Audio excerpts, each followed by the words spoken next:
Welcome to Fresh Off the Boat. I'm delighted to be chatting with Shivali Malhotra, a student I've known for almost a decade now, it seems. So, Yeah. Shivali, you went to NYU and entered the GLS program, Global Liberal Studies, and then eventually did a math major and a minor in something else. What was that? In sociology, my Okay, mind. great. So I really wanted to get a sense of, and now you're back and you've been here for what, 4 years? It's been 3 years. 3 years, yeah. 2017 is when you Yeah. graduated. So tell Yeah. me a bit about early days of settling in at NYU and what were your expectations going in terms of academic life and also social life? Sure. So I kind of moved into campus, well, a week before classes were supposed to start because they had something called a welcome week for students to kind of get onboarded, to meet their floor mates and all the residents and of course other students. And I think NYU did a pretty decent job of kind of integrating us into the community in the beginning. There were a lot of events planned, a lot of mixers. There was this cute glow ball kind of thing that we attended. It was literally just a ball for all of the freshmen coming in, where you got to meet others. And overall, I think the way that even the RA, the resident assistant community worked, they were also great tools to help you kind of integrate into the community. And I was definitely very close to my first year floor mates. Eventually you kind of tend to find your friends over the semester. It does take some time, of course, but it happens. It happens eventually. And then I guess your second question was about academic life.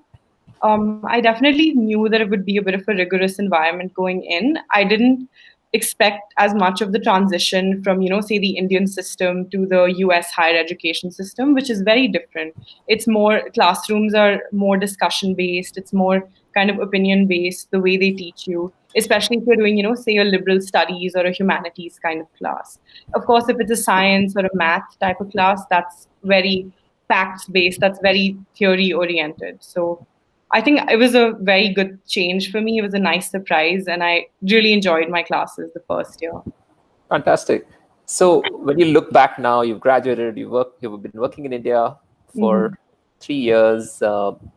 What is the value of a study abroad experience? And within that, you also did another study abroad. I think you went for a semester to LSC.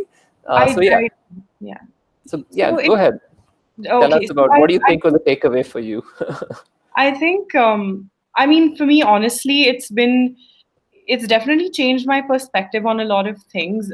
Off the top of my head, just even I guess my work style is different. I think, in India, maybe punctuality wasn't always the best norm that people follow here, but that's something about me personally that's changed.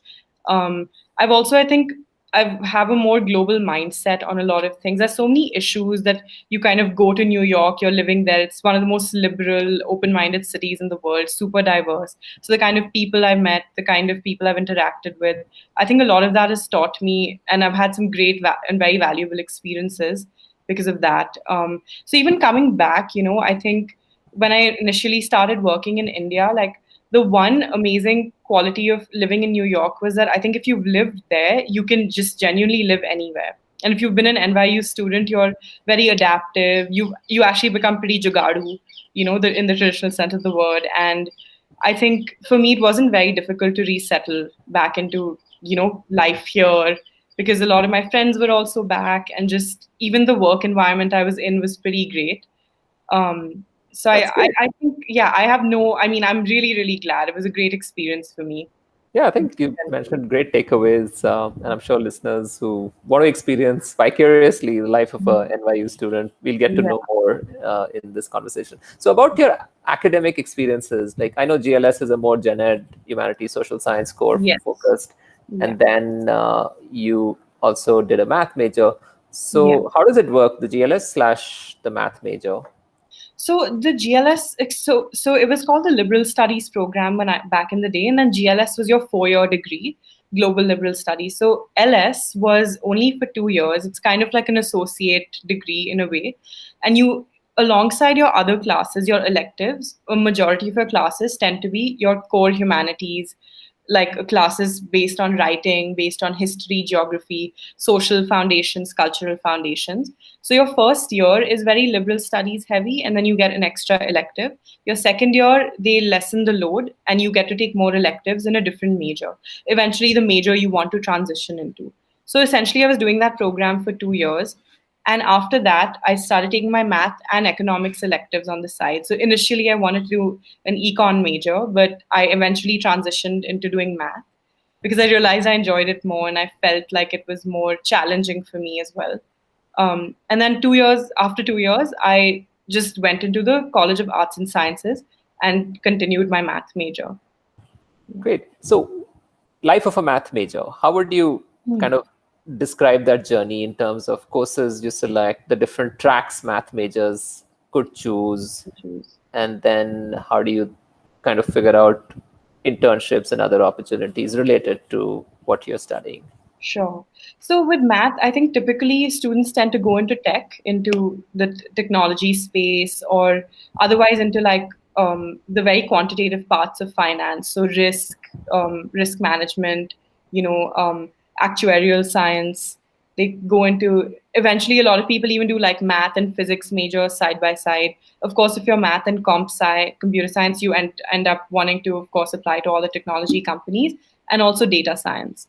So I think in terms of figuring out the tracks, it was fairly simple, straightforward in the sense that you had to take about 13 classes within the math department to graduate, of which five were compulsory and the rest were not they were electives. So you could choose what you kind of want to do.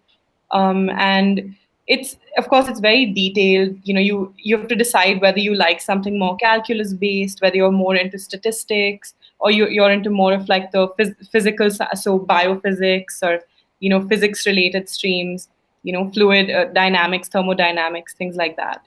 So for me personally, I preferred more of your abstract theoretical classes. I like calculus. I'm not a big fan of statistics, which is funny because after I graduated, I worked in data science, but that's a whole other story. Yeah. Great. So that's actually pretty good the way you've kind of shared the roadmap of a NYU Math student. Are there any interesting things you did while you were in college related to math, like joining societies or even seeking internships or projects? So it's interesting. I actually just didn't do much around math, other than in my sophomore year, my second year, I wrote a thesis, a kind of a research paper on the benefits of STEM education for women in developing countries, and that was actually part of my liberal studies program. So I was part of this Dean Scholars program in liberal studies, which is like a small cohort of students, and they kind of send you on a trip to London for a week, and it was a year long seminar essentially. So that was a great experience, and because I was planning to transition into math, I decided to kind of write my research paper a bit more on the experiences of like STEM students and how STEM is kind of empowering women in different communities. So also, so did you do that semester abroad at LSC or was it So a I summer actually program? I did a summer program at LSC. Yeah, it was a So 3 weeks. comparing the two major capitals of the Yeah. world and how financial capitals, Yeah. uh, similarities as well as differences. What do you think in terms of teaching Hmm. LSE and NYU, and of Yeah. course, what the cities had to offer to students? Yeah, to share something about that. Okay, so that's a tough one, I think, especially in comparing the cities. But I'll start with LSE versus NYU. So, with LSE, or maybe just, I don't want to generalize, but maybe the UK education system, I felt that it was way more similar to India, where it's more lecture style. The professor is kind of teaching you something and you're writing your notes, you're learning it. It's not as discussion based. But then I also did a more like quantitative kind of class. So I took a economics and management type of course. I feel like, of course, if I'd done a history or a humanities kind of subject, that could be a different experience. But with NYU or with the US, I felt that it's definitely a lot more interactive. It's a little bit more open. The kind of classes you have, especially if you're doing, say a writing class or a history class. Um, I think it's less rote learning based. And of course, I know I'm not too familiar with the higher education system in the UK because it was only a 3 week program. but I think I preferred the US style of education to it. And then your second question is about the two different cities. So I love both cities. I think London is amazing. It's fantastic. It's just, it's just as amazingly diverse in its own way as New York. And it's a very easy to navigate city, I think. The public transport system is great. I think it's also nice because it's a better mix of residential and urban, like more of like a concrete skyscraper kind of setup.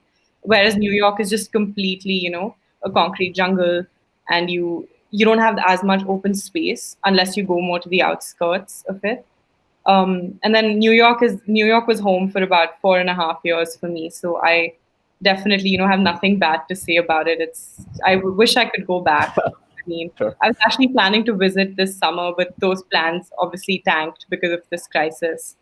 So it's been, yeah. Right. So, yeah, moving forward, I think learning about things that you did after you graduated and Hmm. choosing to be in India, your first job at Clicks, Yeah, and 3 years there. yeah. What is it that you think connected the dots from your experiences at NYU and LSC, and then applying it to work in India? Sure. When I graduated from New York, I actually worked in the city for about 7 months at a startup. But then, just the whole kind of environment there wasn't the best in terms of work visas and things. So then I came back about in January of 2018, and then I started working at Clicks a month into that. So I think the jump into my role at Clicks was very quick. It was fairly sudden because I hadn't got any experience in coding and data science. Just to backtrack a bit, Clicks is a fintech company. It's a financial services, like an NBFC, an alternate banking kind of company. And I was working in their analytics team where we kind of had to recommend different strategies for business expansion using tools like data science, using analytics, using visualization. So I think my math experience definitely helped me to learn quickly how to, at least to code, at least how to quantitatively apply a lot of the theories you've learned, how to like use a very kind of solid logic in arriving at conclusions. It was a great first experience for me because I had great opportunities to learn within the company. It was kind of relatively new then, and I was one of the youngest people when I joined. I think I was the youngest person when I joined, like at least for the first 6 months.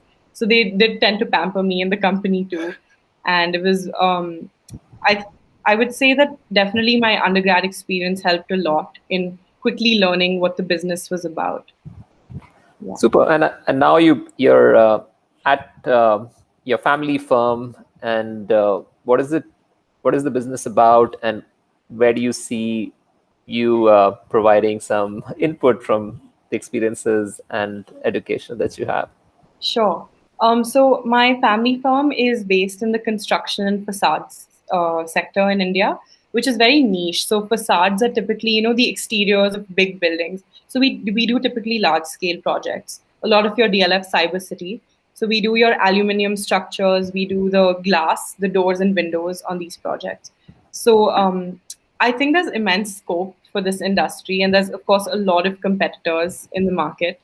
Um, and there's also immense scope for maybe even just automation, for bringing in things like data science, bringing in more technology, and kind of automating processes within the company in terms of operations, in terms of how you deal with clients and things like that.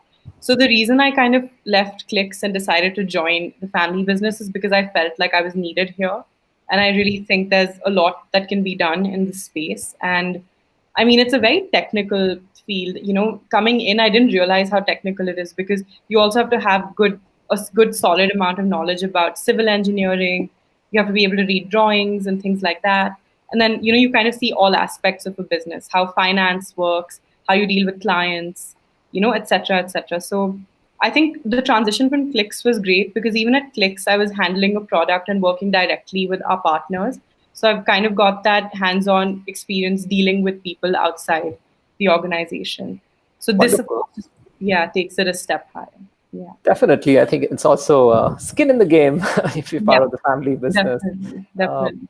yeah, just great to know that you have a fairly kind of in-depth view of the way you think. It's apparent that you can connect the dots, and yeah, kind of. I'm sure you're contributing to your family farm. Yeah, I hope So, so, switch, definitely. switching gears. Let's ask a few rapid fire questions. We'll get to know you a little Oh, bit better. okay, sure. So, So, in these times of the great lockdown, hmm, and it's been what, more than 80 days now, almost, I know it's been in so India. long, but I'm losing track of time at this point. Right. But So, yeah. what do you think you've tried to do to become better in mind, body, and soul? So, what Oh, do you okay. think So, is your I way of dealing with this?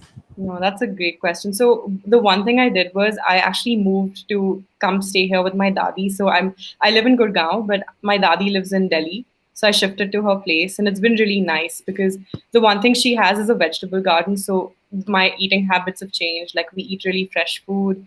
I have a yoga routine, so I do yoga every day. And then another thing is that I've always been very passionate about music. So I've started working on some of my own music, started learning a lot of songs. I just had the foresight to like pack my keyboard and bring it with me. So, that's something I do on my off time. So I think the best, I mean, of course, it's not easy. It's not easy being locked down, and I'm sure everyone feels this way. But I think the best is, if you have your loved ones around you and you have a kind of routine going, it keeps you sane in a way, Great. and then of course Fantastic. work has continued. So working from home too.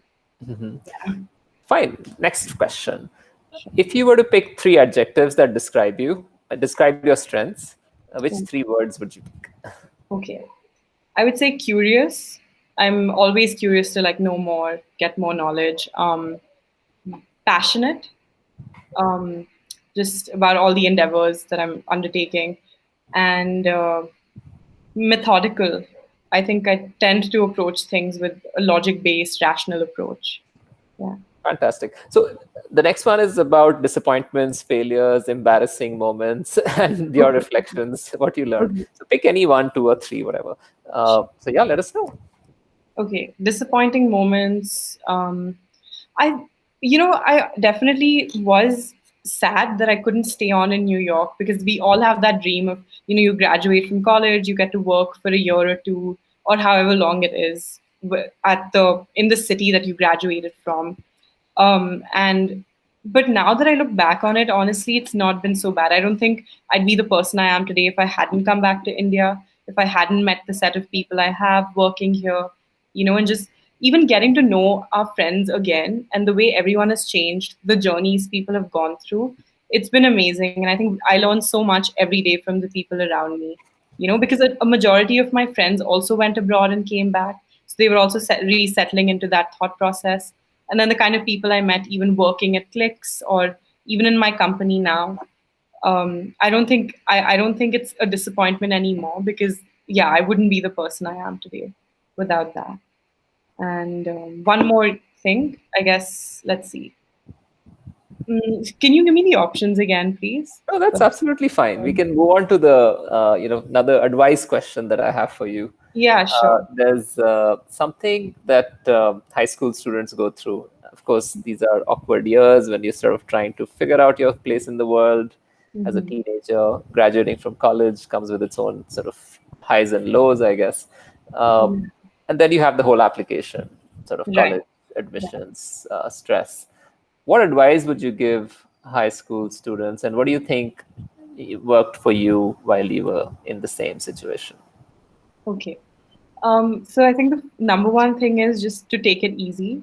Not try your best not to be anxious about this because whatever it is at the end of the day, at the end of this entire process, you will have a college admission. And when you actually get into that college and when you start going there, you're not going to even think about where else you applied. You're not going to think about, all the stress you went through. Like it'll just be out of your mind because it'll be done.